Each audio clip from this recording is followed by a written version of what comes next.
Hello, I'm Karin Bergener, and I'm from Northeast Ohio, and a steering committee member for the Liberty Art Coalition that was formed just to fight NAIS. I also happen to be only requiring this identification for animals that are traveling in interstate commerce. The definition of interstate commerce is, as we know, painfully broad. So what's going to happen is we're going to have slaughterhouses that are processing who knows how many animals, maybe a small percentage of animals that are going in interstate commerce, and they're going to say, yours are going interstate commerce, and his aren't, and his aren't, and hers aren't, and his aren't, but we can't keep track. So as of this date, everybody who comes to this slaughterer is going to have to comply with NAIS. The market conditions will force it. We know that will happen, and there is no will to keep that from happening. There is no insurance, to any kind of program to ensure that we have independent slaughterers. They're going out of business at a high rate. That's exactly what happened in Europe, and the Europeans have been yelling at us for 3 years saying, don't go down this road. You will no longer have an independent livestock production system.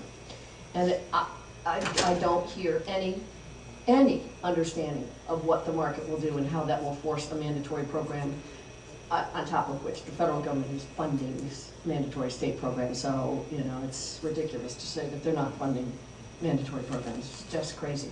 I think the only appropriate use of government funds is to enforce antitrust laws in privately funded NAIS programs. So there's no, so that people don't use them to force the program. The problem is, for small producers, we co-mingle. If we want to breed our animals, we bring in an animal from some other producer and put it on our farm. So more than anybody else, we mix herds and flocks.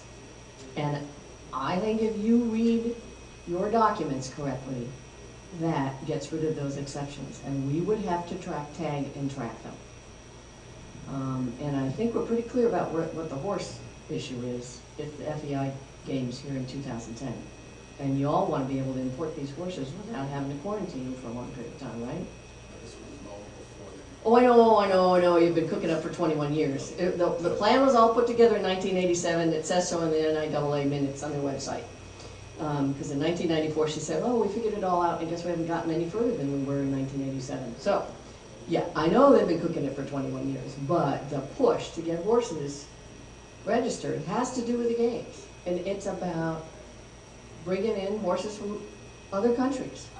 And it's unreasonable to then be tagging and tracking the average recreational horse in the country. And I think, frankly, they should have to quarantine the animals. You keep saying you're in favor of a voluntary program, but there's been coercion going on.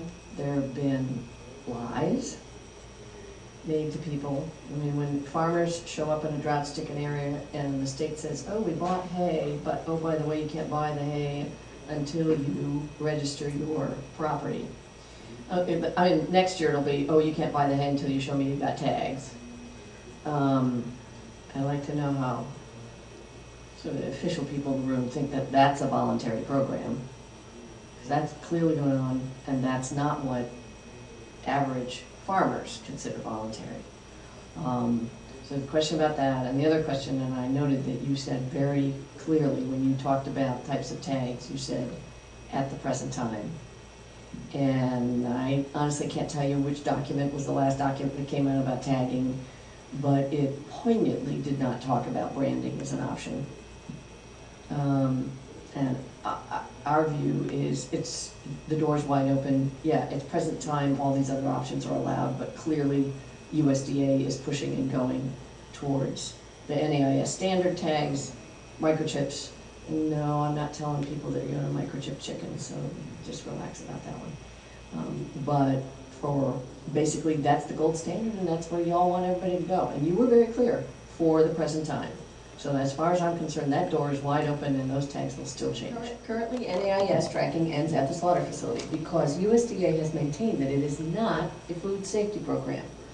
Most of us would say it's not a food safety program. Right. It's for marketing purposes, which the last Secretary of Agriculture admitted that it's to improve the image of American food products. Not that they need to be improved, they're perfectly safe, but to make people in foreign countries believe that the products are safe. So it's a marketing gig, that's all it is, or it's an animal health program, and that's it. Of course, what would be really nice is if USDA truly believes it's not a food safety program, if they would please get with Rosa DeLauro and Senator Brown from Ohio and tell them to straighten out their bills that they've introduced, and that if they're after food safety, they should please, you know, there are about 4 or 5 other mandatory NAIS programs proposed, and one of them, it specifically talks about electronic tagging of all animals, livestock animals, so we would be chipping our chickens. Y'all should get with those people and tell them they're wrong, and that's not how food safety happens. But right now, they plan to get those bills passed.